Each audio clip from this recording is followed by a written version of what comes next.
welcome to the League, exploring the League of Legends lore from A to Z. My name is Rebecca. And I'm John. And I'm Mark. And today we are talking about the Hand of Noxus Darius, who was released May 23rd, 2012. Actually later than I expected. I thought he was going to be like an 09er. An 09. 09er. We got a lot. I just associate him with like the start of League. He's like such a face, like Ari and Ashe. He's just kind of all over it, you know? I actually distinctly remember his release, and it was a huge bummer. Oh, what? Because he hard countered my favorite champion at the time. Was it Tryndamere? Wukong. Oh, you still like Wukong. That's funny. Interesting. Huh.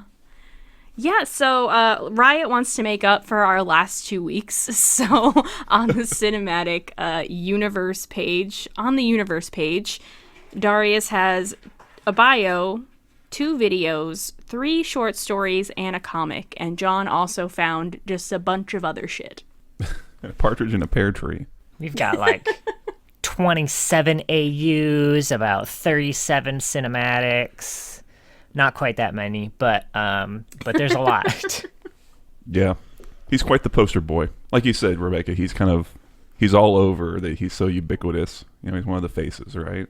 Yeah, definitely. So let's jump into the bio, because there's a lot to talk about here, and I'm actually kind of excited. I found Darius very boring in theory when I thought about him, and then, like, the more I read, the more interested I became, which I was not expecting. I thought he was big, beefy X-Man. Yeah. And it was like, I did it in the order of the universe page, and I was like, okay, the bio is like kind of what I expected. And then I watched the videos, and that wasn't really anything new. And then I read a story, and I was like, okay, that's a little bit more. And then another story, oh, okay. And then it rounded off with the comic, and I went, oh, shit. Yeah. I had that exact same feeling. It was like, you know, onions have layers. Darius has layers, right? And the order they have it in the page on the page is like perfect for peeling those layers back. Yeah. I feel like, I don't know if it was intentional or what. But. Yeah, I agree. I doubt it was intentional, just based on the other. yeah. It's like an accident. It's like when something really good happens in Star Wars, and you're like, that probably wasn't George Lucas's idea. That was harsh. I didn't mean to blast George Lucas like that out of nowhere. So, starting with the bio, Darius has a little brother, Draven. I did I think, know that they were related, but promptly forgot. Their relationship is important, though, as opposed to Cassiopeia being, quote, related to Katarina, and then you just immediately forget about it. They're both orphans, and they live in Basilich. Is that how we think it's said? I always give it a hard K in my head. Because it sounds like a basilisk. I mean, maybe. Darius is sort of a older, protective big brother type, kind of fights everybody for his little bro. Eventually, Noxus takes over, I think when Darius is like, I don't know, a teenager or something like that. And there's a commander, Cyrus, who kind of sees these 2 brothers and their strength and asks them to join the war host. We've talked a little bit about Noxus and how they don't believe in bloodlines or royalty. Anyone can kind of get to power if they so choose to and have the strength to do so. So Darius is like brutally rising in the ranks, and eventually Borum Darkwill gives him the name the Hand of Noxus. That's how he gets that name. Darius leaves to try to take over the Freljord, and after many years of assassination attempts and failures, he returns to Noxus with plans to, I guess, consolidate the military, I think is kind of how they put it. But he finds out that Borum Darkwill has been assassinated by Swain, which we have talked about before. He's a little torn because, you know, his brother supported that, and also he likes Swain, so he's like, all right, this is cool, it's fine. But Swain kind of has another idea. Instead of having one leader, he decides that they want to do a how do we say it? Triferix? Let me see the spelling. I always say it like Triferix. Yeah, Triferix. That's how it's pronounced. There wasn't another I, so that threw me off. Triferix, though, which is going to have 3 leaders that represent the 3 mainstays of Noxus: Vision, Might, and Guile. And Darius joins. I assumed as Might, and then we find out later that, yeah, that It is. So that's damn muscles got him there. Safe the assumption. big X. So that is his bio. I liked it. I like his bio. One thing I will say is one kind of like slight difference between his old lore and his new lore, because his old lore is largely similar, but one of the big differences was after he decided that there was weakness in Noxus with how it was handled and it could be improved. In his old lore, he just kind of went out and started assassinating everyone within Noxus who he thought was weak, and he was the one who was like, I like the Swain guy, I'm going to let him do his thing. Whereas in kind of the stories, it made it seem like Swain was a little underhandedly getting his support by gaining the support of Draven, which kind of takes a little bit of his faculty out of it. It's not a huge deal because he still probably would have supported him anyway, but I did like just the idea of Darius just going back to Noxus and just fucking killing everyone. That's interesting. Yeah. Well, they do mention in the bio about there's one of his big defining moments is when at the like the battle of the Dalamore Plains or wherever, where some general is like ordering retreat, so he just kills him and rallies the rout into a victory. Yeah. So he does definitely, he takes matters into his hands, I suppose. I think that's change is probably to pull him away from being just a bloodthirsty, like just a murderer, you know? Yeah, it makes Which him... is something I think they don't want him to be. Yeah, it makes him a bit more likable and understandable. Throughout all of this, I just had very conflicting feelings about Darius and Noxus in general, which I think is intentional. It's a real roller coaster. Yeah. Yeah, definitely. You know, yeah, I think the bio is fine. You know, it does what a bio should do. It gives us the what's more than anything. I wish we had more details on what the title of Hand of Noxus really means. It's only kind of hinted at. We can kind of guess, but it seems like a pretty big thing. It seems like it kind of makes you like the guy. You know, you're the guy, right? So, although it's never explicitly details? said that he took over the title from anyone or that anyone ever used to have the title. It may have just been invented for him as a means of like, man, you seem to have a lot of followers. Maybe this title will make sure that you don't kill me next time you come back to Noxus. Yeah. Yeah, it's just weird because they seem to have expectations about like, oh, he comes back and the coup has happened, and it seems like some noble families have the expectation that, oh, because you're the Hand of Noxus, obviously you're going to avenge Darkwill, right? But I don't know. We never get that, like the details of what that actually means. Surprise, dumbasses. Yeah. Harsh. Do we know what made Borum Darkwill such a bad leader? I don't remember.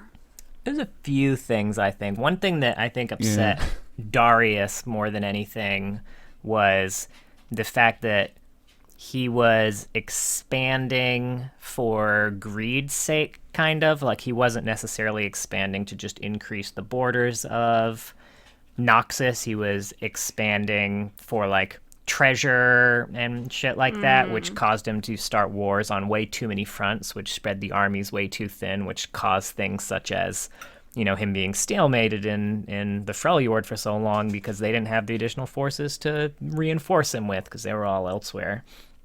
There were a lot of other reasons, I think, that come up in Swain's lore, but I think that's the main one that's important to Darius. Yeah, most definitely. That sounds pretty accurate. Because, you know, he's not opposed to military, you know, conquering shit, but you gotta do it the right way, right? Yeah. Do we, like, personally, since we've dived into the Freljord a lot, do we think that Darius could actually take over the Freljord? We are going to talk about it a little bit more because they do go back and we get a story there. We'll have a lot to talk about there. But one thing that we never stumble across that I'm very curious about is how he would interact with Ash, I guess, and how Ash would feel about Darius, kind of. I'm going to be honest, they really hype up how good Darius and his army are, but I don't know if he would be able to take the Freljord. It's a good question, right? You know, it's like land war in Russia, or not, you know, Yeah. It's like the logistics alone. Yeah. interestingly, too, in all of the stories where they're fighting in the Freljord, it's always specifically against the Winter's Claw. Yes. Like, so, I don't know if we have any good lore representations of them clashing, even, really. Yeah, I'm curious what would happen, I guess, if that would ever come up. Yeah, I kind of felt. I mean, I guess that's just an easy way to prevent them from feeling, from like Darius and from feeling 100% villainous. Because I kind of thought that they would find strange bedfellows in the Winter's Claw, that they would kind of, they have a lot of similarities in the values that they have. I guess those values being they like to fight. So, unfortunately, it's like it's like putting two cats together in a little box or something like that. But I don't know. Yeah, whereas Ash would feel, she's all about uniting everyone. I don't know. It's interesting. Noxus seems to kind of like to. I don't know. Is it merging everyone or taking over everyone? Is the thing with Noxus, though. Half a dozen of one. You're right.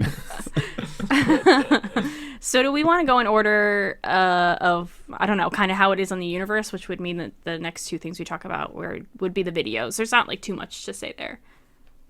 Sure. Yeah, we can hit those real quick. Yeah. Which I don't remember the order. Is the first one the Tales of Runeterra one? King one? Okay, yeah. This is a really good one, by the way. This is my favorite of these Tales of Runeterra ones. Well, maybe the Yordo one might be my favorite, but of the like seriously toned ones, this is my favorite. Yeah, this one's real short. But the quick summary is we're seeing kind of the end of one of Noxus's various conquests in a small kind of like independent kingdom called Urtus, where Noxian forces they've taken the city. They're breaking down the throne room door, and the king is refusing to surrender. And Darius kind of shows up and is like, look, you've lost. Battle's over. Just call it here. /FF, right? And they take his crown. They're about to melt it down when a young girl who had kind of hidden away kind of springs out from the shadows, manages to get the crown and brings it back to the king and return it to him. And he starts kind of maniacally just like losing his fucking mind. And calls out very specifically that, my crown returned to me by a slave. And they starts commanding her to just like go, die for me, right? Like either I'm gonna rule or this place is gonna be a fucking graveyard. And she kind of realizes what's going on, like the gravity of like, wait a minute, this is not right, and refuses. King's about to strike her down when Darius pulls a Draven and hurls that gigantic axe, impales that king in a nice bloodless kind of teen rating sort of way, where still pretty nice and brutal, and then Darius has that like great line about kings ask for you to kneel, but Noxus wants you to stand and be reforged in the glory. I don't remember the exact wording, and they melt down the crown, and supposedly we would assume use it to forge the weapons and swords that the Noxians use. So it's a pretty short little cinematic, but it's very effective in my opinion. Yeah, there's a really cool shot at the end where the crown melts and it drips down and turns into a sword that the former enslaved woman is now wielding while she stands next to Darius, which is pretty cool. And we get two named people in here, even though they don't get names in the actual cinematic. Oh, really? There are two named cards here in Legends of Runeterra. There are. Well, so I know the two cards that we have here. So the big guy who breaks down the door and is about to crush a dude's armored head, which is pretty dope, is Captain Ben Farron. And the flavor text for him is interesting. Yeah, really. And the flavor text for him is actually kind of neat. It's deep in Zon's sump, young Ben Farron was labeled a menace, unstable, unacceptable. In the ranks of Noxus, he was embraced, awarded, unstoppable. And the girl has her own card as well, and she's the Noxian Glory Seeker card. I couldn't find an actual name for her. I don't know if there was a... Trifarian. Oh. Trifarian. No, not Noxian. Yeah, sorry, I wrote that down wrong. But yes, Trifarian Glory Seeker. Which actually kind of speaks to her ability, because just being in the Trifarian Legion is It's a big deal. Yeah, it's a super big deal. So, were those the two named ones, or was there another one? Yeah, those were the two. Okay, yeah, but that's a neat detail. And in that Trifarian Glory Seeker card art, that Captain Farron guy is also in the background. It's kind of a wink to their relationship, I guess you would say. But yeah, so Trifarian comes from the Triferics. Just in case anyone was a noob like me. Yeah. That's the army that was created after the three formed a council in Noxus. Yeah. Yeah, so this was interesting because after this video, I was like, hell yeah, Noxus. It was really fun. This was like that rising high on the roller coaster of supporting Noxus, not knowing what was to come. Yeah. It's a very, it's obviously kind of one of the better case scenarios for, when, acting as kind of an imperialistic empire kind of works, right? But it's nice that, I really like that Riot is willing to say, look, we'll give you a real world example of somebody who absolutely would find value in Noxus and in the actions that they take, right?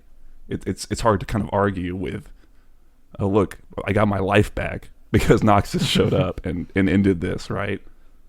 Yeah. And it's, you want to root for the idea that anyone can be a leader, that kind of idea. Because obviously inherited wealth and nobility is horseshit. And I think that, unfortunately, a lot of people haven't learned that, even in our world now. But I think we could all agree on that. Although I was always conflicted because I also don't like the idea of, like, the physically strongest being the ones in charge just because they could beat you up.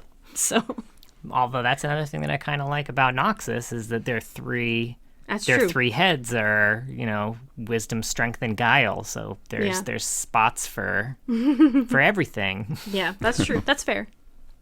Yeah, and I think that's something that we'll kind of see echoed when we talk about the Principles of Strength story a little bit. Yeah, but, for sure.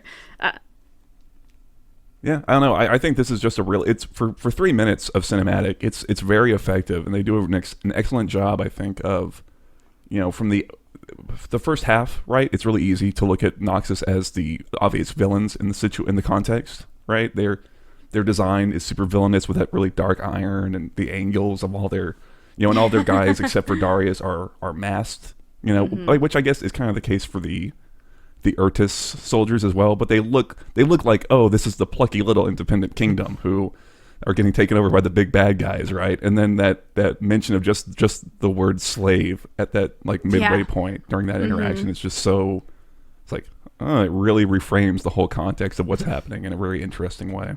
Yeah, it's a really good look at, if you're interested in kind of what Noxus stands for. That's a great introduction to kind of see where their loyalties are, I guess. It's not with slavery. Yeah. So they got a leg up on Azir, motherfucker. I know. We're gonna keep piling on Azir. Dude, I was playing an ARAM with Pags last night, and he played Azir, and every time he opened his mouth, I was like, fuck. Not Pags, Azir. I was like, just hearing him say things that I used to think were cool and noble, I was like, you piece of shit. Sharima will rise again. Yeah, I was like, fuck you, Azir. Anyway. Bitch boy Azir at it again.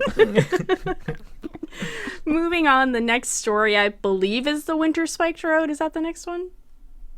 Yeah, there was the Fear cinematic, but we can... Oh, yeah. That's extremely short as nothing. well. Yeah. This one was one of the animation workshop ones that Riot put out. A little bundle of different...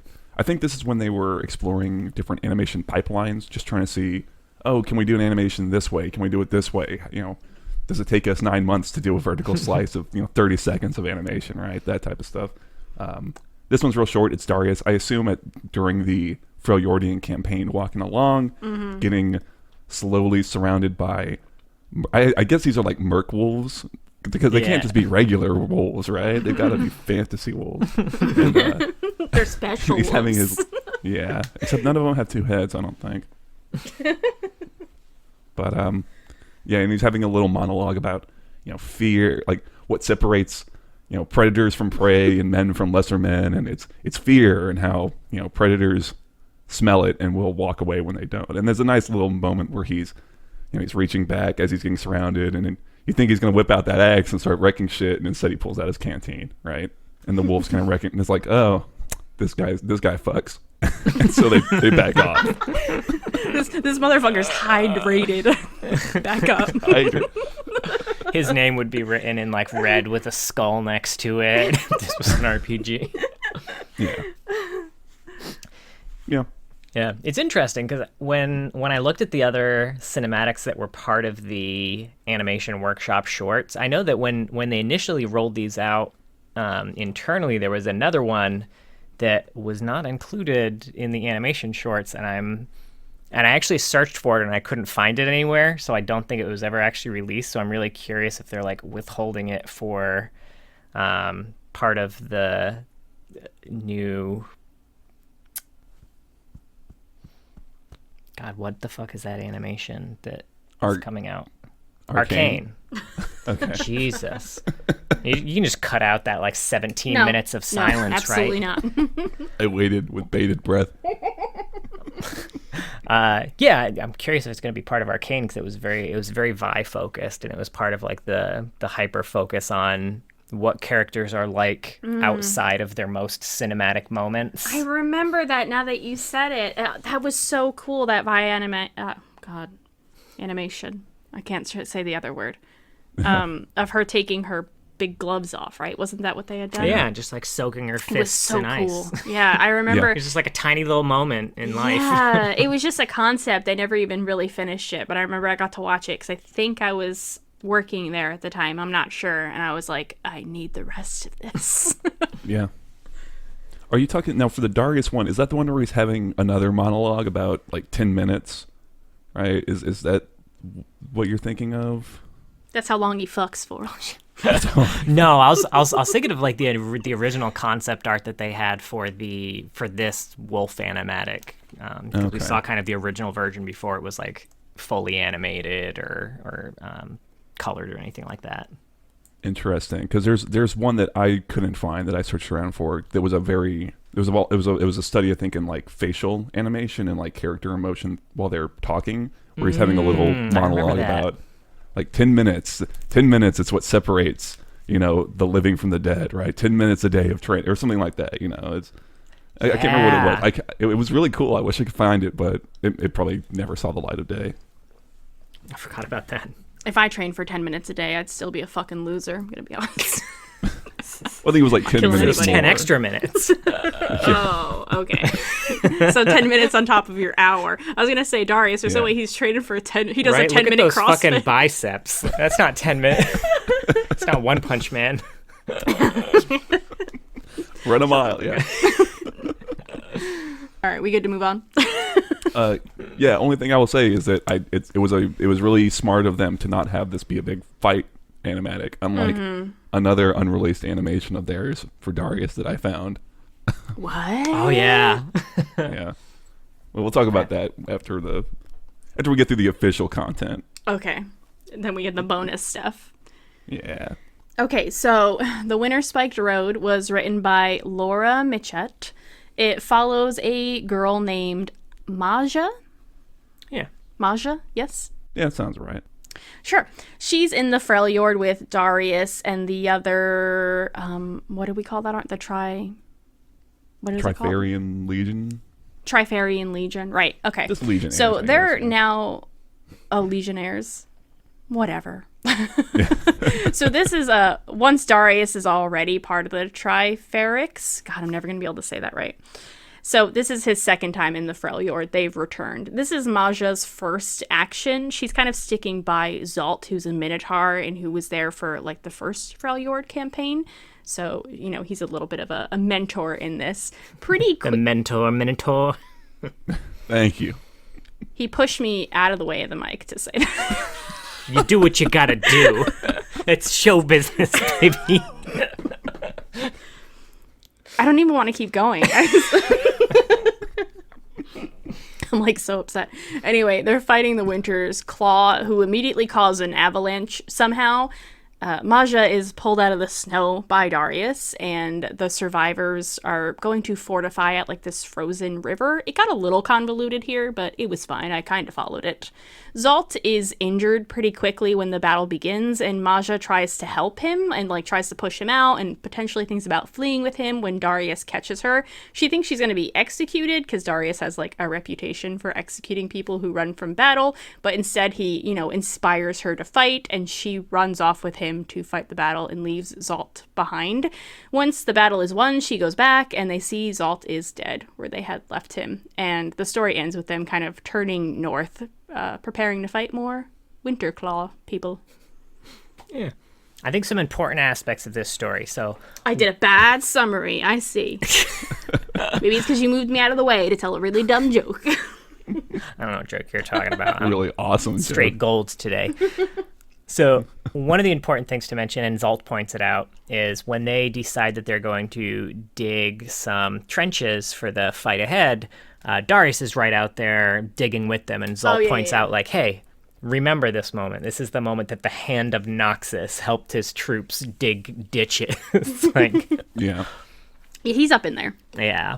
And for, like, the final bit, I think, too, one thing that he does mention when she was like, I was going to help Zalt, and he's like, oh, well, that was a mistake. Like, it's better to focus on the living than, help the people who have a chance of living rather than letting them fall to the people who are, clearly going to die. He might not have died, and I gotta say, as a support, I take great offense to that. I'm going to stick by my dumbass AD carry until I leave them because they're bad. Noxus doesn't have a lot of supports. Maybe that's why. That's fair. Oh, I want a Noxus support champion. How fucking dope would that be? Anyway, how do we feel about the story? I liked it. I think, John, you call that a really good aspect that they tried to showcase here, which is, Darius as a leader in the way you want a leader to be, someone who leads from the front, right? He's down there digging people out of the snow. He's digging ditches. At the start, when they're marching through like waist deep snow, and Maja is she's sitting there like, oh, I've got all this frozen water in my boots. The people at the front, the Legionnaires, they must have way better boots because no one else could be doing this shit. And I kind of get the sense that that's like not true. They just probably And they mentioned that way at the front, you can see Darius kind of leading the march. So we can assume that he's kind of blazing the trail through that waist-deep snow in the first place. Yeah. It's a nice depiction. I think this helps a lot with reinforcing him not as a bloodthirsty warrior, but someone who, in the moment very much is taking charge of the situation, someone who's very, cares about the people under his command, I like it. Yeah. He compared to someone like Tryndamere, I guess. I was going to say Tryndamere, who gets into a fight and immediately loses all sense and becomes goes into a blood rage. It can seem like Darius is probably like very, very heartless and bloodthirsty, but like you kind of get the sense that he's doing these internal calculations at the time. Like, all right, I can maybe help this one person, but the rest of my people are going to die, or like we can buck up and try and save as many people as possible by killing as many of them as possible. Yeah, he's really he's very smart, which you don't see with characters like this really often. And he is still like the brooding muscle, and on the council he's not the smartest one there, but he's still very intelligent. And I kind of appreciate that aspect. I will say, though, I think him doing these calculations and being willing to make sacrifices, I think in the moment, it's easy for him to do that right now. And I think that's something that potentially changed later with future stories that we got that I'm very excited about. Yeah, definitely. I would agree with that. I think, once we've gone through it all, we should try and figure out kind of what the order is. Because I think that's true. I think the comic happens before Principles of Strength. Was my reading of it. Probably. And I assumed that this story was maybe the latest one because it seems that they've ended in the Freljord, and we don't know what happened in their second turn in the Freljord. Did they fail? Did they succeed? Are they still there? Yeah. Yeah, I thought that was interesting because Zalt is talking to I keep wanting to say like Matcha. It's okay. Maja. He's talking to Maja about it, and they're like, "Oh, Darius built this road during Darkwill's campaign." So I was like, "Okay, so is that the implication that this is not Darkwill's campaign? So Swain's?" Yeah. It's interesting that they're opening fronts back up, right? Yeah, and he's got his Trifarian Legion at this point too. Yeah. So it's Yeah. Oh, yeah. Of course, obviously. Yeah. I like the moment as well when because they're marching along and the avalanche happens, and so she and Zalt are sitting there talking, and she looks up and she sees these figures up on the ridge. It's like, oh, the scouts don't ever get a break, do they? He's like, wait, what scouts? What the fuck are you talking about? And then the avalanche happens. All right, did we want to move on to what was it called? The Principles of Strength? Sure. Yeah, we can do that. This was the long one that we get. Yeah, for sure. I'll try not to let it run too long. Yeah. Spoiler. Yeah, I enjoyed this too. I would say kind of at the outset, this is mostly a Noxus story more than a Darius story, if you want to compare it to like that Progress Day one. Yeah, exactly. Yes, I liked it better than that for a lot of reasons. And also it fits best with Darius. Whereas sometimes we'll get a short story that I'm like, why is this on Anivia's page? It should be on Orin's page. This should be on Darius's page. Like, it shouldn't be on someone else's. Yeah. I guess it's just the case that, champions have more minor roles in this, and it's mostly about the world, which can be good. And this is a good one. So Principles of Strength by Anthony Reynolds. So this is told from the perspective of a young woman named Alyssa Rushka Gloriana Valloken. As a mouthful. So she was she's a member of the former ruling family of a place called the Delverhold, which was kind of an independent, I guess, like city-state, I guess we would say, up in the Iron Spike Mountains, where Annie is kicking around. I forgot about that. Yeah. Just for funsies. And they were conquered by Noxus like 87 years ago. So they've been a long time member of the Empire at this point, and the ore from their mountains is they use it to forge a bunch of like Noxus's best weapons and whatnot. So she is in the capital with her twin brother Orym, and they are having a meeting with the Trifarics. Orym is ahead of Alyssa in the line of succession for the Delverhold, or I say ahead. I think from the very end we kind of catch that she probably was never in line for succession because she's a woman. Yeah. I didn't realize that until the very end. I just read it as, he was technically 2 minutes older as a twin, so because of that, he's still in. Now he's still like third in line anyway. Is also something they mentioned, but Orym is very arrogant and outwardly defiant and kind of a braggart, and Alyssa is very practical. She's reserved and kind of internally, even though she doesn't show it, very disdainful of the way that he behaves and conducts himself. Like, he's like, you're kind of a fucking idiot, dude. Where do you think we are? So they go before the Trifarics. So that's Swain, that's Darius, and then that's the third member called the Faceless, who no one knows who they are, and they're intentionally kept anonymous.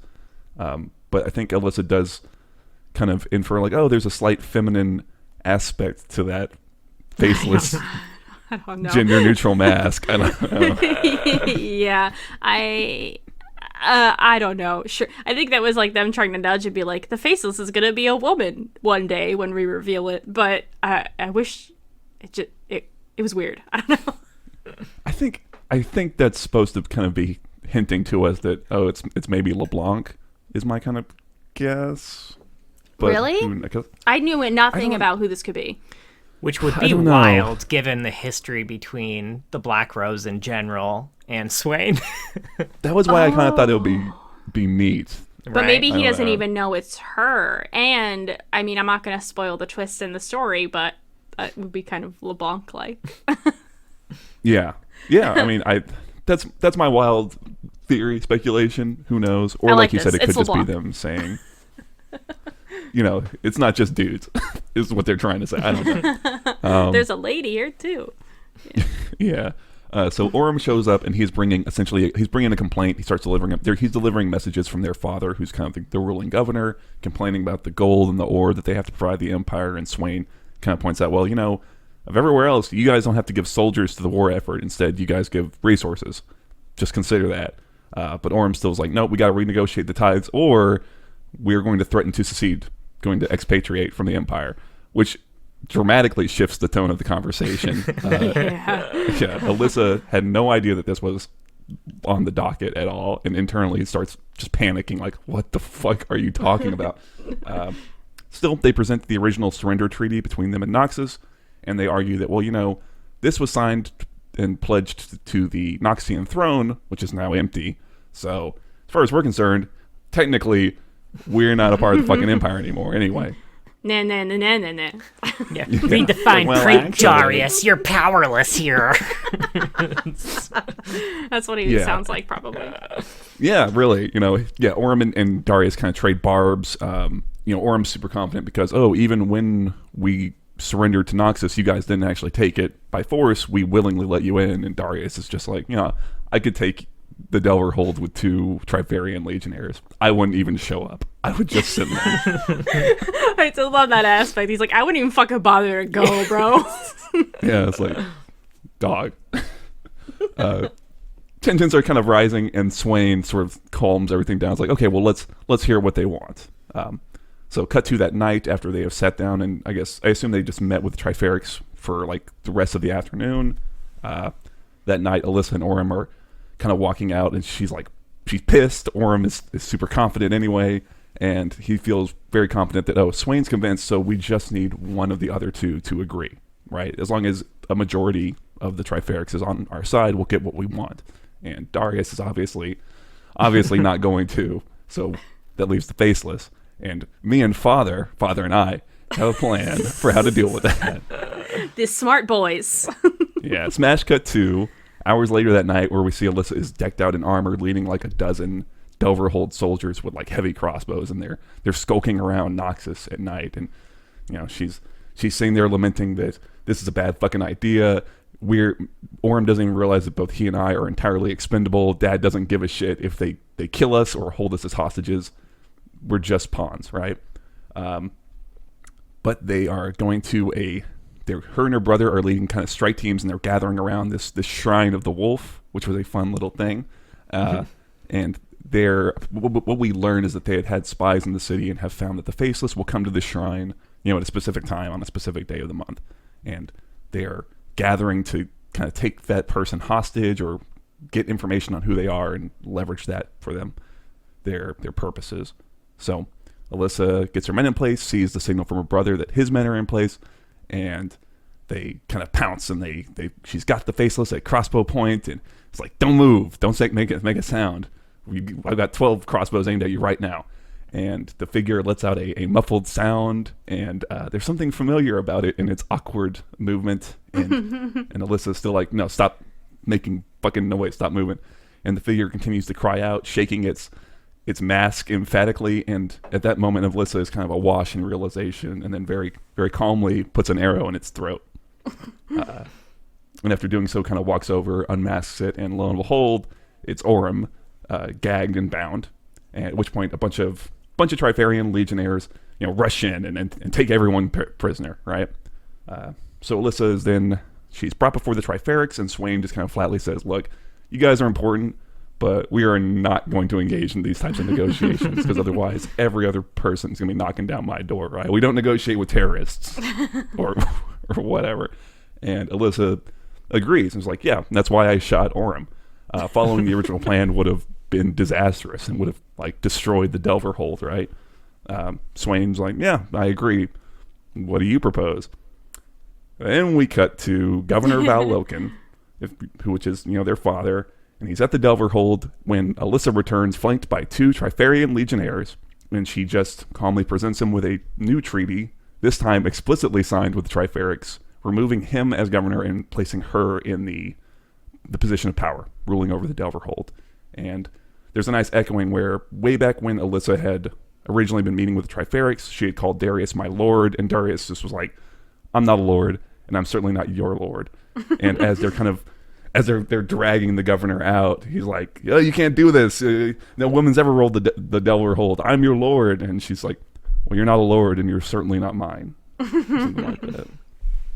the end. I remember because I was like looking at all the stories and I was like, oh, there's a really long one. I'm so dreading this. And it wasn't until I got to the end of the story that I was like, oh, that was the long story. I was so invested in this short story. Yeah, there's a lot of things I liked about this specifically.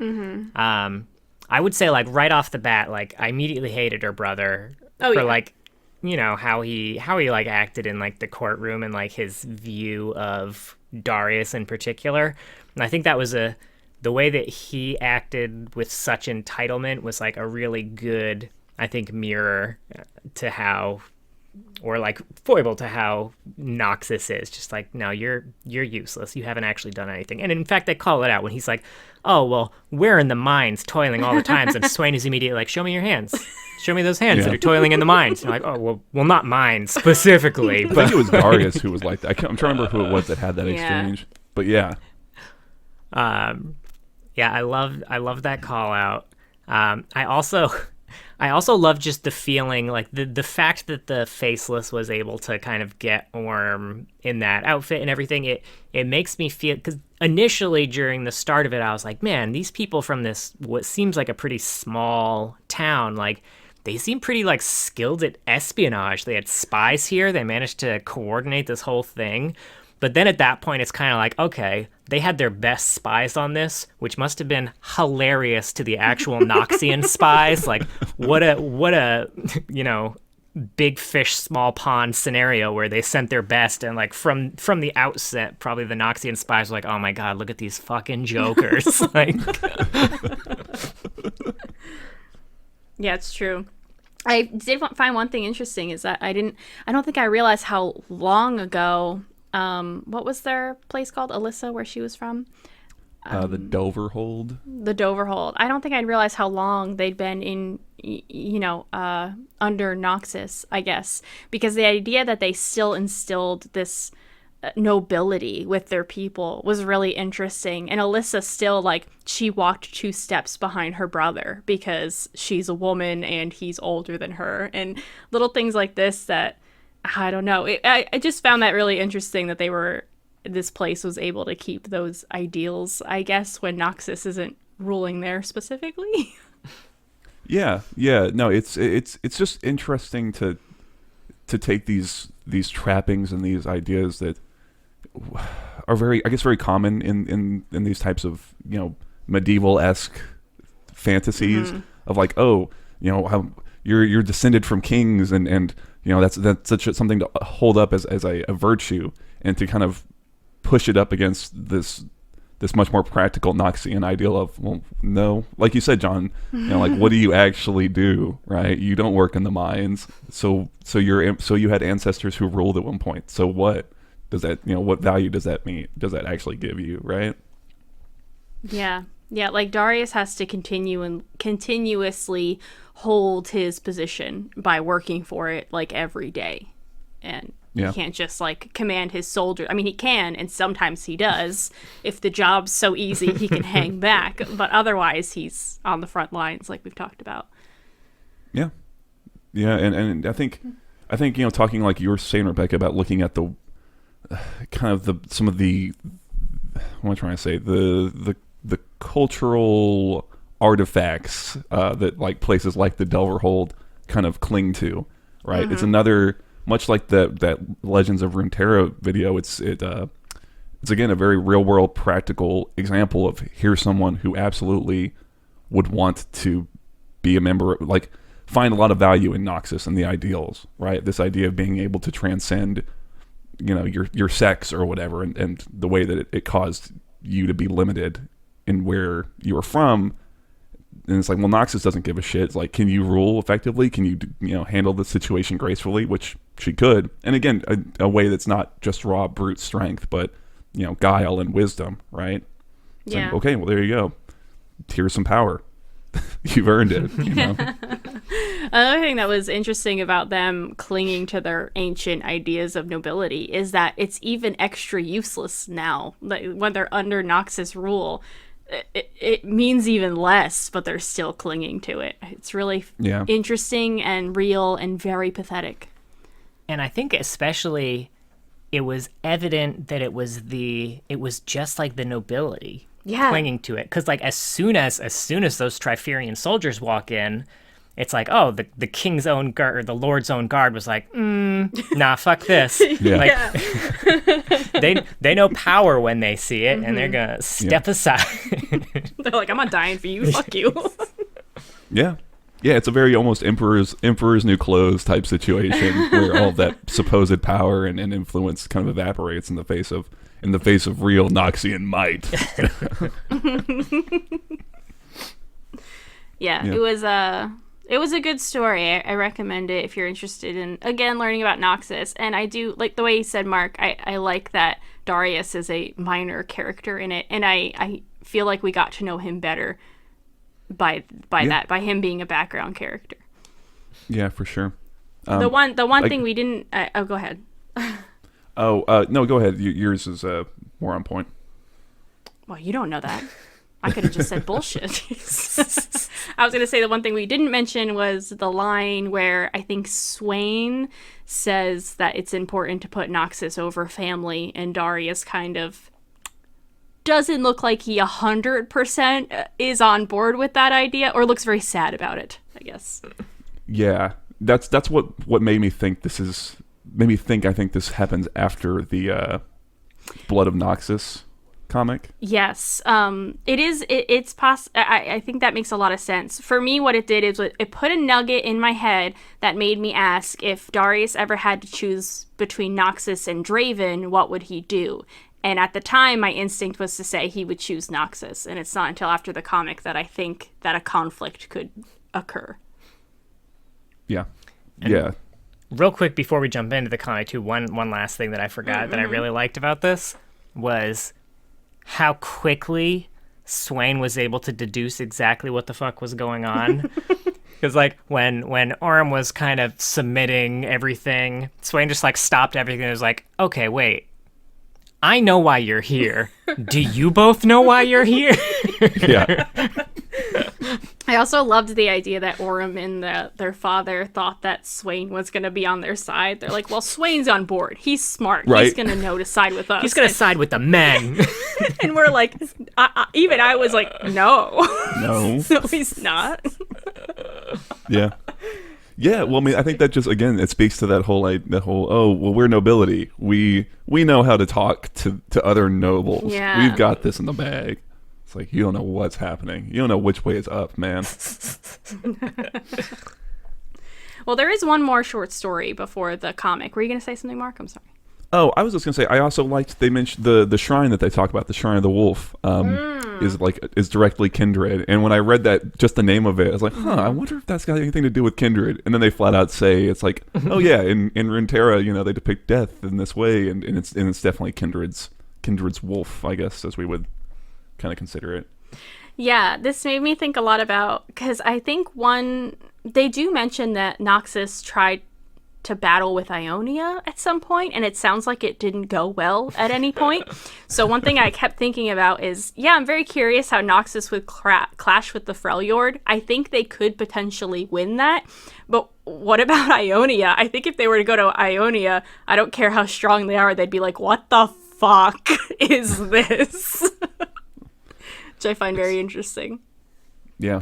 I want to know. Yeah, I want to know how Noxus stacks up just against anybody really at this point. Yeah, I mean, and then you got to think about, we were in the cosmos for a little while there. Like, how would they feel about Aurelian's soul, Zoe? And it's actually, I think it's touched on, I think, a little bit actually in one of the other short stories that Darius is not featured in. He's just mentioned in. It's actually, it sounded almost like an Ivern story, though Ivern's never mentioned by name. But it just kind of seemed like the playful Spirit of the Woods type deal. But the short story, The Whispering Doodad, is Noxians going through woods where the Yordles are, and them kind of encountering some of the supernatural shit there.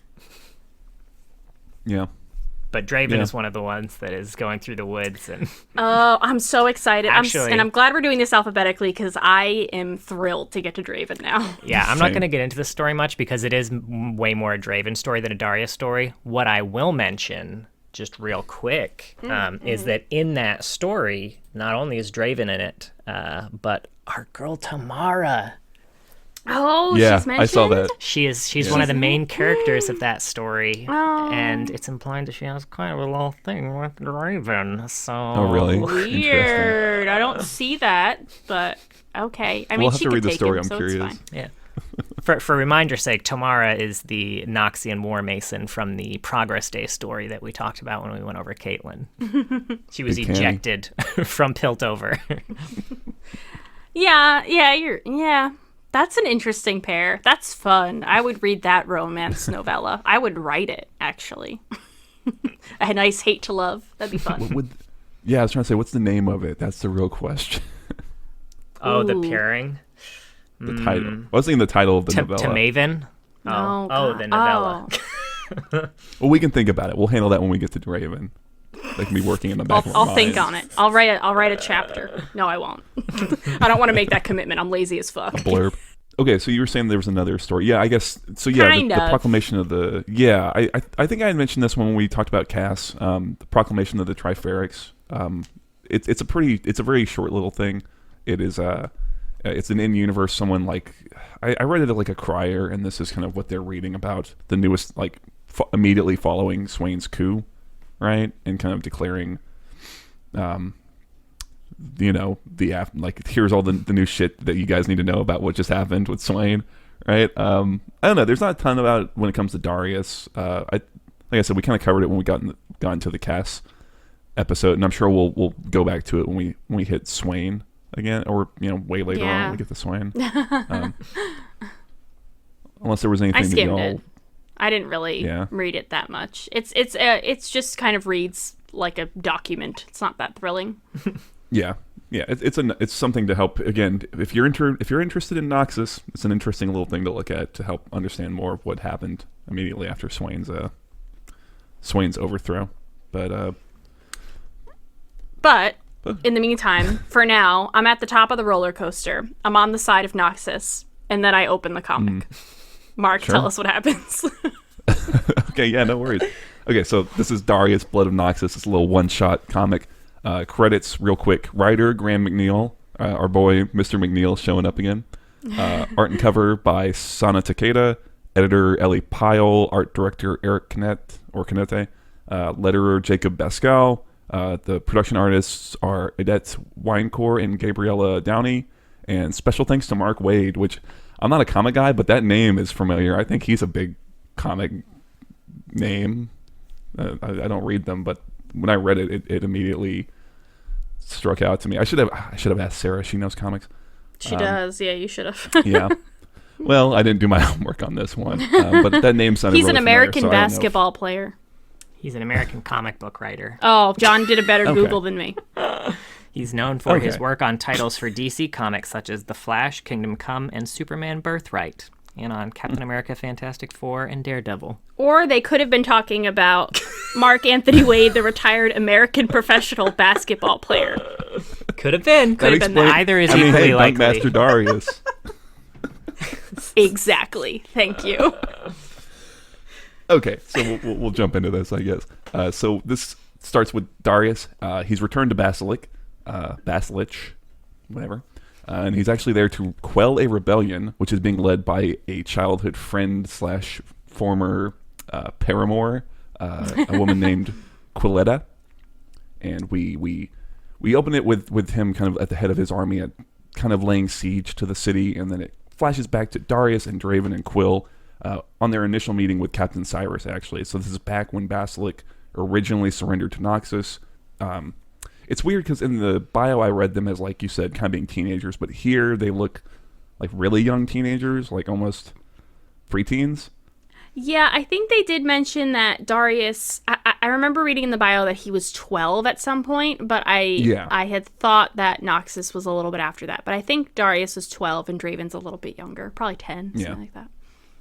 Yeah, I think that looks about right. So they're kind of watching the leader of Basilich, willingly submit to Noxus. So, this wasn't done through any sort of combat. And Draven, being Draven, decides he's gonna go kill Cyrus. Spoiler: who's the Noxian leader, kind of accepting the surrender. And he tries to hit him with a knife. Darius intervenes, and Cyrus kind of recognizing the gall of these two these 2 or 3 street urchins, inducts them all into the army. So then we smash cut back to the present. Darius is meeting with Draven, and his war mason, our old friend Tammy, is also there advising them. And they are arguing, specifically Draven and Tammy are arguing about, there's this breach in the walls. Do we want to try and force the assault? Tomorrow, Draven's obviously for it. Tammy's telling him, no, it's going to be really fucking tight. And Darius goes ahead and orders the assault. So Draven gathers up his force, starts doing the assault, when all of a sudden an explosive trap is kind of triggered during the midst of the battle. And then we flash back to about 9 years ago during the first Ionian invasion, and Darius and Quill they're walking through an Ionian village, and they are surveying the aftermath of a Zonite alchemist's chemical warfare. I wonder who that could be. Been? Oh, I don't know. Oh, it's singed. Oh, thank you. I don't know the lore, y'all. Sorry. Should we not what is it, spoil it? I don't know. No, that's fine. Dr. Mundo. That would have been great. And Quill is very much lamenting what's happened there, and her and Darius are kind of talking, and Darius is positing that, well, we've killed people before, we're warriors, we've done this a bunch, and she sees a very stark difference. And Captain Cyrus actually shows up as well, and she again is telling him, there's no honor here. These weren't even soldiers. This is just farmers and peasants. And Cyrus doesn't seem too fazed. He seems to even kind of say, like, well, the more horrific the battle, the quicker we'll get to peace, right? Kind of very Klingon vibe from this whole scene. Yeah, that's a her being the Klingon. I guess that's fair that them being the Ferengis. Ferengi. Fucking nerds. Yeah, and we I guess it's important to note that Quill, while she's kind of sifting through the ruins, picks out a golden kind of amulet locket and seemingly kind of stashes it. We go back to the present. Darius is kind of seeing the aftermath of the assault. Draven's been heavily injured. They say it's a miracle he survived, but he's still up and talking shit and, like, I think jokingly telling someone to put poultice on his ass or something like that. I'm so excited to get to Draven. I know. I love Draven. But they kind of talk, and he's like, yeah, Quill's definitely leading the defense. She knows our tactics. She knows what we're going to do. So Darius goes to visit a lake where he and Quill were last together, skinny dipping. There's some nice, tastefully covered Darius nudity in this scene. I wasn't expecting to see Darius in, a near full frontal and in a post-coital sort of. Yeah. And I think it's like right before they're both sent on very, like, distant assignments, and this is probably where their relationship ended, I think we would guess. Possibly. They never specify. They have been together in the past, but yeah. We do know in that previous scene when they were in Ionia, they were no longer an item. Because Cyrus says, oh, the Hand of Noxus and his former paramour. Lover. Yeah. Former lover, yeah. Mm-hmm. But an assassin is waiting at that lake and almost gets the jump on Darius, but Draven's got his back. No problem. Kills him. And they take the head of the assassin and they go and they meet with Quill outside the gates. So they go and they meet with Quill outside the gates. She's flanked by her second in command, and we see here that she is missing her right arm, and they start talking. And Quill reveals that, Darius is trying to understand, like, why are you doing this? You knew what was going to happen. You knew we were going to come and have to put this shit to an end. Why? And Quill is telling about how her son had died in the Freljordian campaign, how he had not only died, but had been drafted as a result of Darius's call to arms. Darius holds firm and kind of refuses to leave, and he posits that, if we stop conquering, it falls apart. If one province, leaves, they'll all leave, right? This is how it has to be. Now, as they're having this exchange, ships show up from the south. Quill is confident that they're there to help her, and Darius, like, no, they're here to help me, because I put 1,000 legionnaires outside that governor's walls, so you're not getting any help. If you don't fly this flag from your highest tower, by the end of the day, we're going to have to raise the city, and I'm going to have to execute you to make an example of all of this. And we have a quick little scene where we go back again 9 years as Noxus is leaving Ionia. Quill's right arm, when she still has it, has been, like, completely coated in singed singed. God, that's hard to say. The Zonite alchemist's poison, and she doesn't want to undergo the amputation, but Darius orders it removed anyway, which seems to have sucked pretty fucking hard. And then we jump back to that present, that same exchange, and Quill is lamenting what service to Noxus costs. That it's not just this ideal; it costs blood, it costs your children, and she's about to say that Decius, who's her son, was not just her son; he was also. And then at that moment, Quill is cut down by her second in command, and that young woman, Anetia, I think is her name. I'm not sure. Yeah, it's something like that. Just kind of very coldly is like, I did what needed to be done. Give me that flag. I'll fly from the turret. This is over. And that's essentially the end of it. Darius is then kind of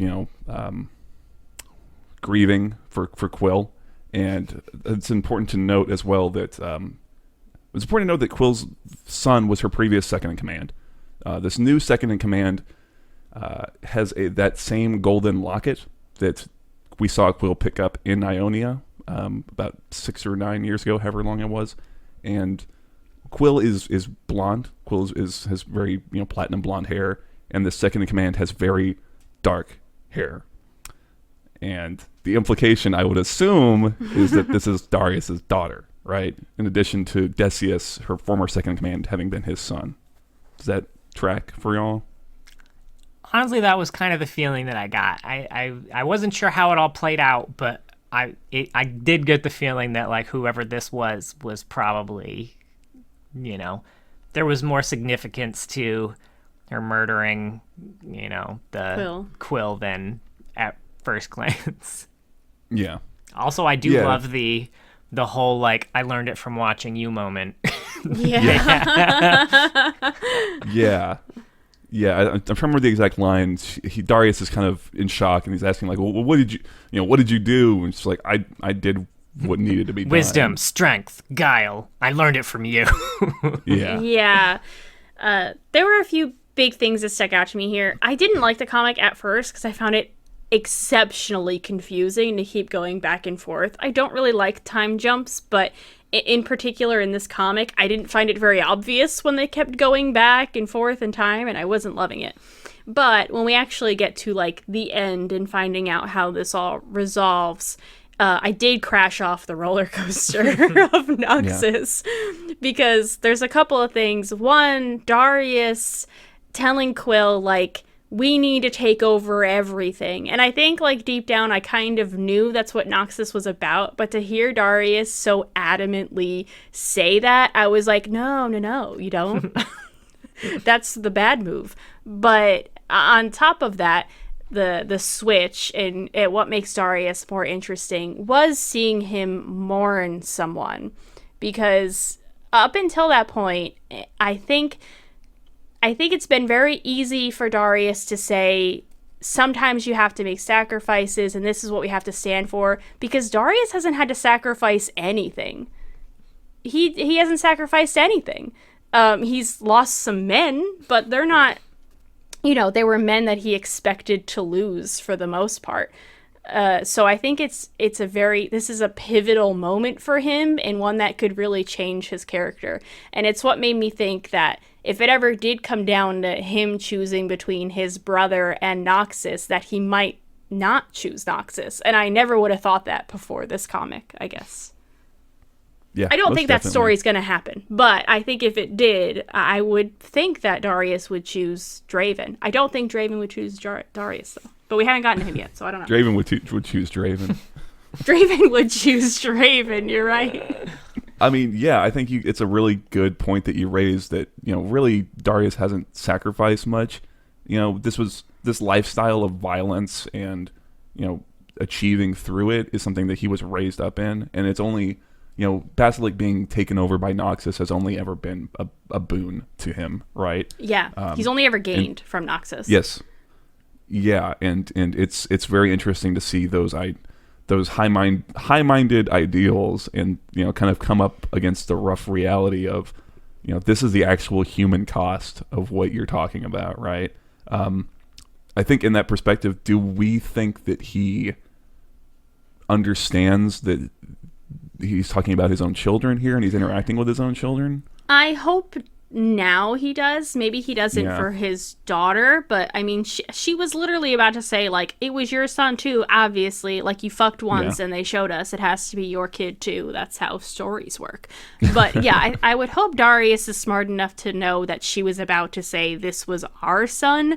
We don't know for sure, so I'm not positive, and I'm curious to know how he would feel about that, I guess. Yeah. Do you think his daughter killed her mom specifically so he wouldn't ever have to feel that feel? No, but she's like, I don't know how he's gonna react to this, so fuck this. I don't want to lose Darius. Bye, Mom. God, that's rude as fuck. She never, you know what, daughter, she would do that though, right? I don't like her. I actually didn't get the fact that it was her daughter, but I'm dumb. I didn't even notice the locket thing. I was just like, where is this? When is it? I'm confused the whole time. I will say, I like this comic a lot from the storytelling perspective. I think the art style, and I'm not a comic guy, but it felt a bit muddy to me. It was a little hard. So, for example, her missing her arm, her right arm, when we first see her, I did not catch that detail until we saw the scene of it being removed. And I was like, wait, did she not have an arm? And I went back and looked. I was like, okay, yeah. The locket, I happened to catch a bit more, but even still, I think that might just be a bit of an issue with how it ended up getting drawn. I don't know. Maybe it's just my personal taste or preference. But in that regard, yeah. And I agree as well, like you had said earlier.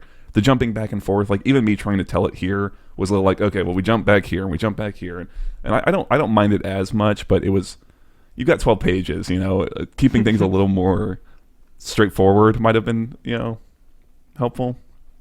Yeah, I think maybe one time jump could have been acceptable, but the amount of times and the different timelines, it wasn't like it was 2 timelines they were jumping back and forth between. It was like 5. So I was just very confused. Yeah, even in like books, really long books, I don't love jumping through time a lot like that, going back and forth, unless I think it serves the plot. In this case, it didn't serve the plot. It was just confusing. Yeah, I assume they're trying to kind of showcase this divergence of paths between Quill and Darius and how they both started in the same place and have reached such different end points, right? Yeah. And so they're trying to track it across pivotal moments there.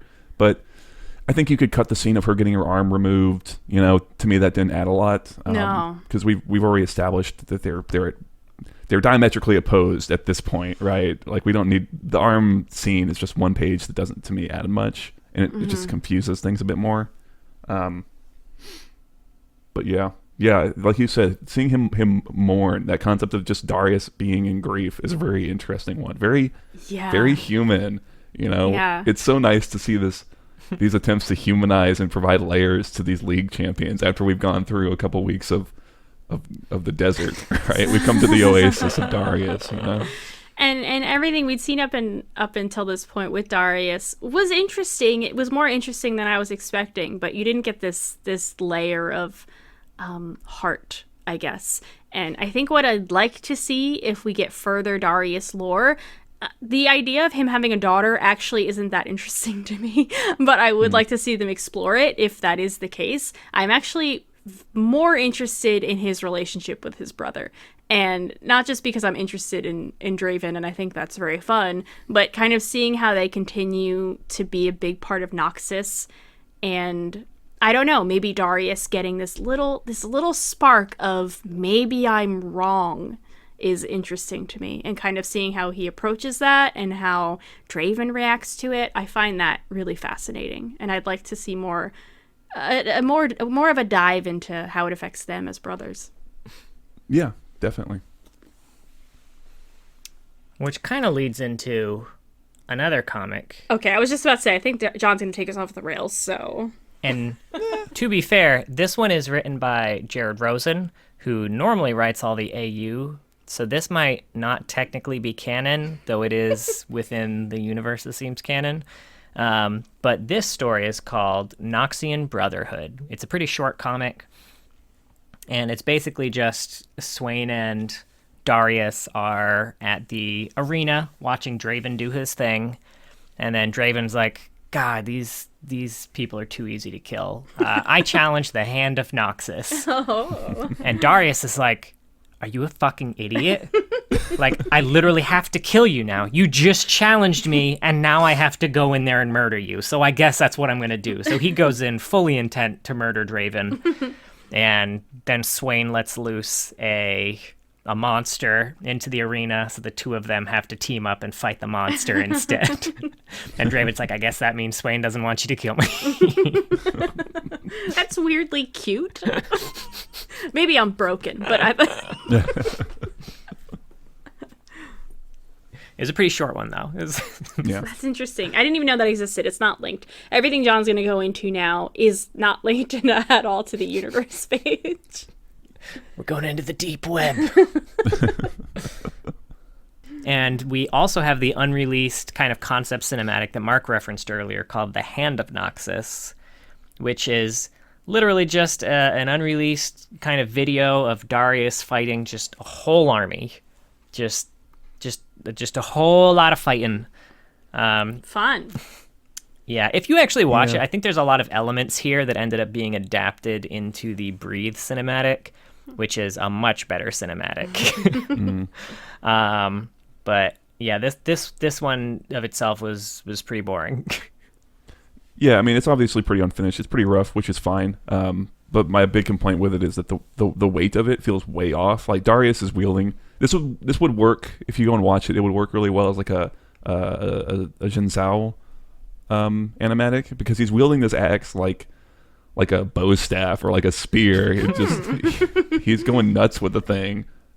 It doesn't really line up with how it reminded me a lot of like the stick figure animations. That was exactly that is literally the note I have. I have stick fight written down. I've been wanting to rewatch those because those were so much fun. Actually, one got recommended to me on YouTube recently, and I didn't click on it, and I should have. But yeah, you definitely get you lose a lot of the weight in this, and I think that is in particular one of the things that they fixed a whole lot in Breathe. When he's fighting armies of people, he's not like, this is not a finesse champion. He's for sure relying on his size. He gets overpowered and he just breaks through because he's a fucking juggernaut. Like, the hulking. It's more what you would expect from him. And with Gore Drinker, he's busted as hell. It's too much fucking healing. Someone buy an Oblivion orb, please. So we've got a few much shorter animations, and a few that weren't necessarily released here. So LOL School is one of the animations. This was a Russian animation that was just promoting the Battle Academia skins, but was, an actual animated, not using like in-game skin animation type things. That's pretty fun. I could not understand it because there weren't subtitles, but it looked fun. Does Darius have a Battle Academia skin? Oh yeah, he does. Yeah. All right, I need to look this up. He's one of the main ones, actually, and in the Academy Adventures, like, I didn't even write all the episodes he's in because he's like Ari, he's one of the main characters. Academia. Big bully Darius. Sorry, big boy Darius. What? I actually, so in case you're wondering, the little lore blurb for Battle Academia Darius, all of the lore blurbs for the Battle Academia skins are basically notices from the dean. And this one is, Darius is henceforth suspended from academy grounds for behavior including, but not limited to, stuffing students into lockers, possession of dangerous weapons on school property, brawling, fighting, scuffling, fisticuffing, and dunking fellow classmates during gym class. Hey. That's cute. That's interesting. No one plays this skin. I feel like I never see this one. Yeah. That's why it threw me off. And I certainly don't play Darius. Love the Battle Academia Caitlyn, though. I'm bummed it just came out, and I'm bummed it came out after because there seems to be a lot of lore involved, and we can't really retcon it right now. Right. Another short cinematic is called Solo Darius, and this is just a quick animation of Darius beating Kain in a fight, or Kain, Thresh, and Vi in a fight. So he can fucking 3v1? Yeah. Riot, please. This was during a period of time where Riot was doing a bunch of animations for content creators, like pretty prolific content creators. There's a couple on their page from right around this time, one for Lily Pichu, one for KP, one for Gordon Hayward. So they were doing, it seemed like, short videos for a bunch of their streamers. In fact, in the KP one, I think she also fights a Kane. So I'm curious if Kane gets dunked on in literally all of these. I fucking hope so. Fuck Kane. Another short one is Battle of the God Kings, and this is basically a short animation to advertise the God King Darius and Garen skin. It was very disappointing. It ended right before any action happened, so not a good cinematic. I don't recommend it. I just want everyone to know, in John's notes, he put ends before any action and then actually typed out a frowny face emoticon. It's important.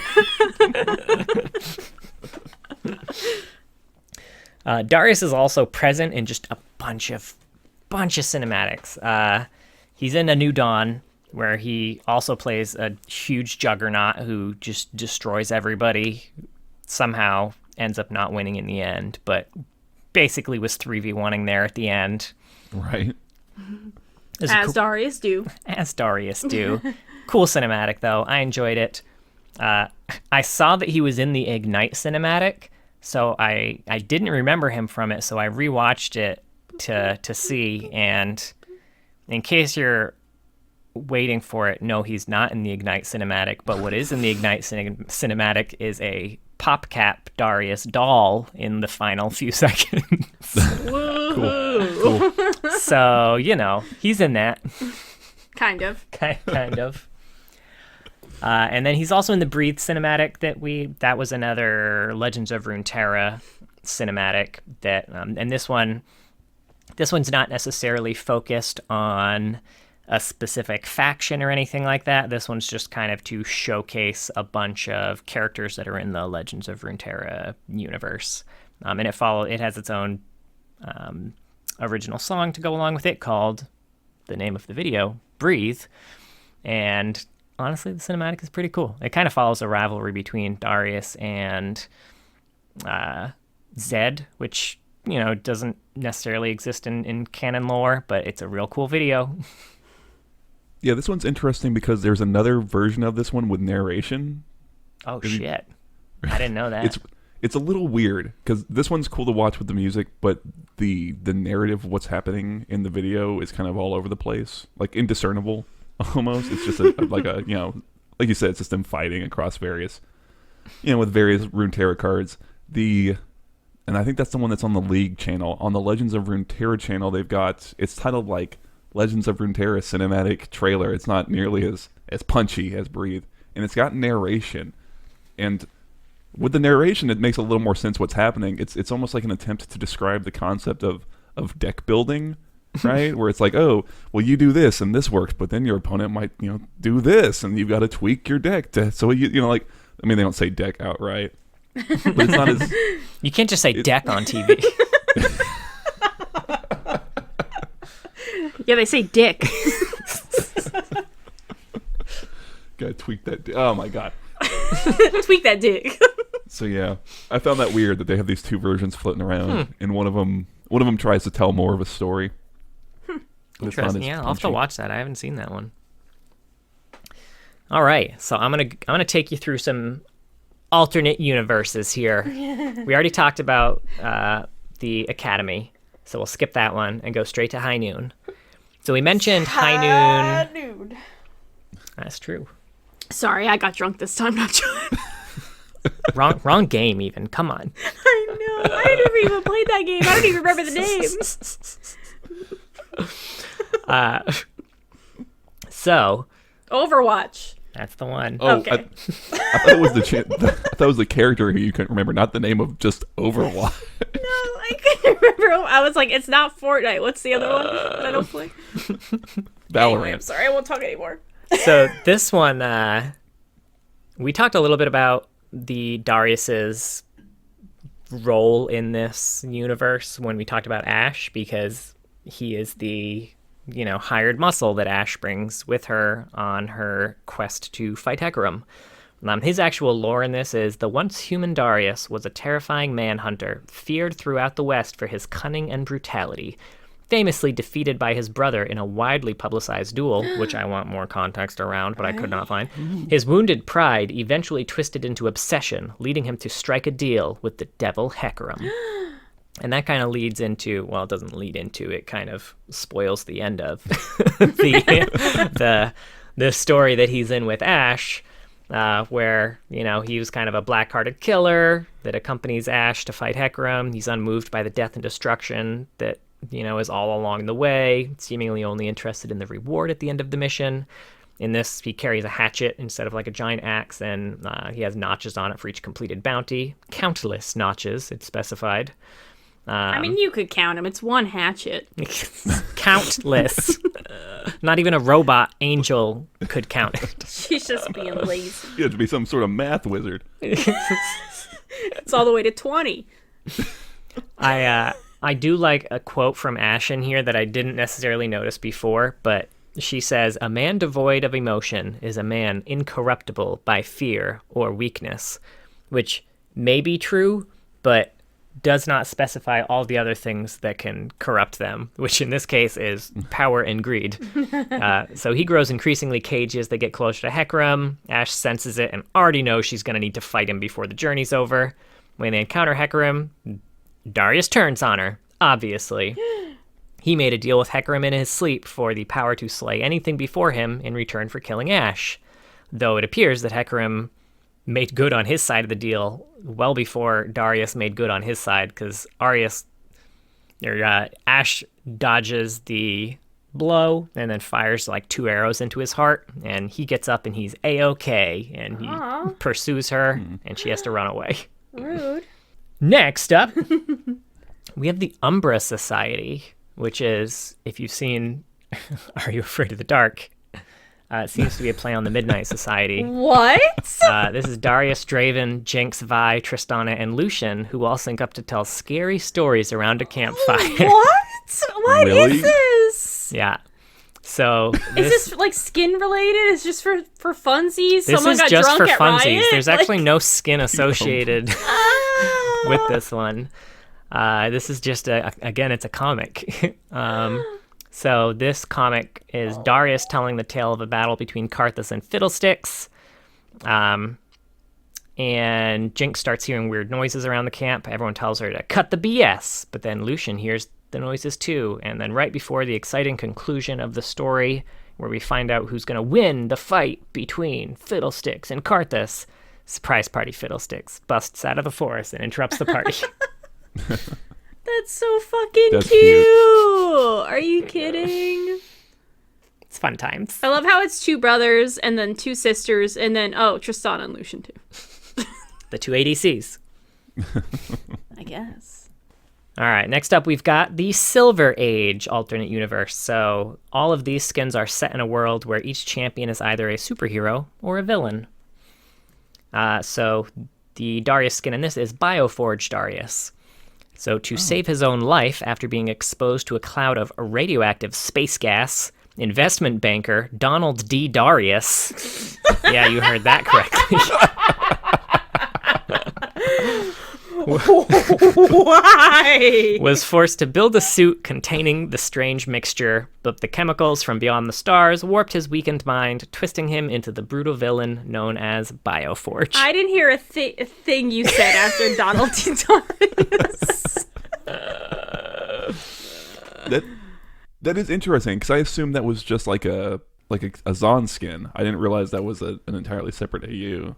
Right, me neither. Now I gotta look up this skin. I don't remember it. I don't remember what any of his fucking skins look like. It basically just looks like Darius, but with like a singed tank on his back. Yeah. Okay, now I remember now. As soon as you said that, I knew exactly which one it was. Also, someone who could do a Donald Duck impression, please say some Darius quotes in your best Donald Duck voice and send it to me. Thank you. Yes, please. Either on the YouTube page or I'm at thag_Rebecca on Twitter. This is important. This is really important.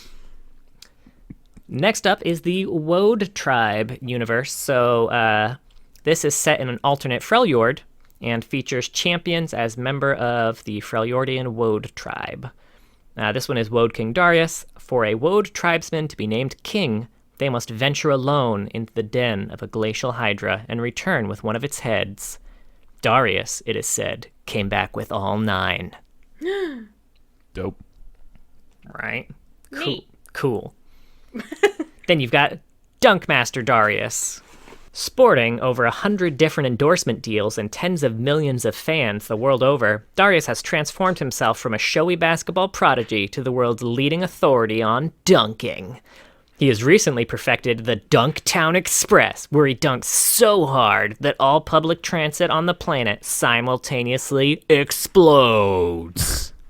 Now, is that a reference to that community collab animation video that they put out? Ooh, maybe. I don't know. I don't think I saw that video. So I know they've got the little skin one that pops up where they've got a bit of animation, but then they on the League community channel they've got one where a bunch of content creators put together a little animation of him doing a post game interview, and I know he mentions a Dunktown Express as one of his new dunks or something like that. God, that's probably it then. Yeah, I didn't know.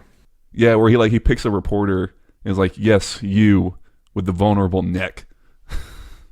What a creepy thing to say. I missed it. We've been doing this episode so long, my laptop started to die and I had to run and get the charger. Well, luckily, there's only one more AU to talk about. This is the Chaos and Order AU. Set in the vastness of the cosmos, each of the champions represents an opposing faction battling against each other. This one was originally called Versus until the release of the 2019 Dawnbringer and Nightbringer skins. So Chaos and Order officially encompasses 4 skin lines: Battle of the God Kings, Dawnbringer, Nightbringer, and Order versus Chaos. You said foreskin. I guess. Interestingly, there is actually a comic for this universe called Unto Darkness, Unto Light, but it exclusively follows Dawnbringer Riven and Nightbringer Yasuo. It doesn't touch on the God King portion of it. But yeah, those 2 are the original cosmic entities that the rest of the skin line are descendants of. So God King Darius is a bringer of true carnage, the descendant of primordial deities long forgotten in the shadow of Demacia. Slaughtering monarchs and gods alike, he seeks to end the false world of unity and peace, ushering in an age of endless war where only the strongest will survive. Dope. It's less interesting than the Are You Afraid of the Dark one. Well, yeah. Because it wasn't submitted for the approval of the Midnight Society. Is that it? That's all the AUs? That's all the AUs. Nice, huh? Oh wow, very nice.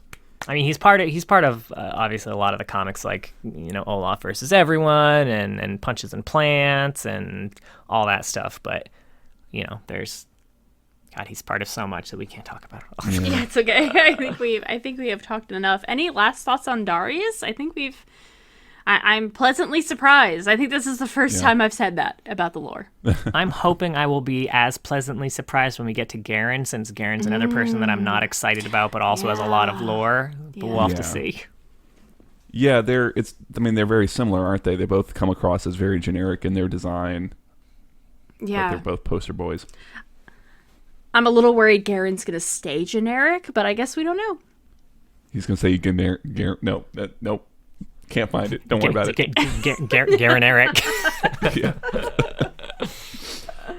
So I did have one more thought, and that was fan casting, which we don't normally do. Oh my God, that's right.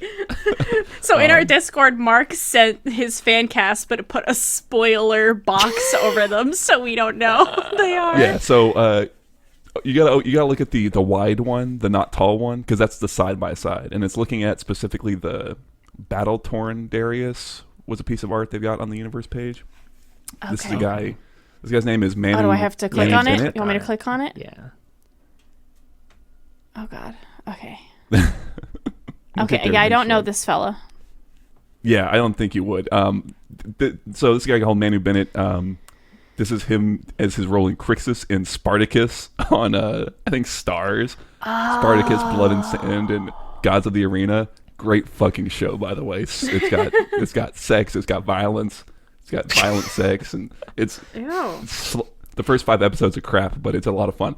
Now, if this doesn't sell it for you, I also spent 1,000 hours in MS Paint on that second one to help kind of sell it. Should I click on it now? Yeah, go for it. See if this helps. Oh my God, idea. Mark, this took you 1,000 hours? Okay, so Mark has added Darius's armor and axe, and he's also added a little hair flare, including the signature white hair stripe of Darius to this figure from Spartacus. So it's it's masterfully done. Yeah, I can't believe it only took you 7,000 hours to do that. Do we need a website so we could post stuff like this on it? I don't know where the hell to put this. It's mostly just for my own amusement. Put it in the trash, Mark. What? How dare you? Although I will say, put it on Imgur and then link it in the comments of the YouTube page. Sure, yeah. That's all. I thought it'd be a lot of fun to see this guy play Darius, because this Crixus guy he plays is a lot of fun too. But that was beautiful. Thank you. Yeah. And I think that was Darius, the start of the D's for us. I'm pretty excited. And thank you for listening. Thank you especially if you lasted the entire episode, because this went on for a while, and I finished several glasses of wine during it, if you couldn't tell. Yeah, I mean, we made up for the last 2 weeks where we really didn't have a whole lot to talk about. We did. That's true. We didn't. But join us next week when we get to talk about the Scorn of the Moon, Diana.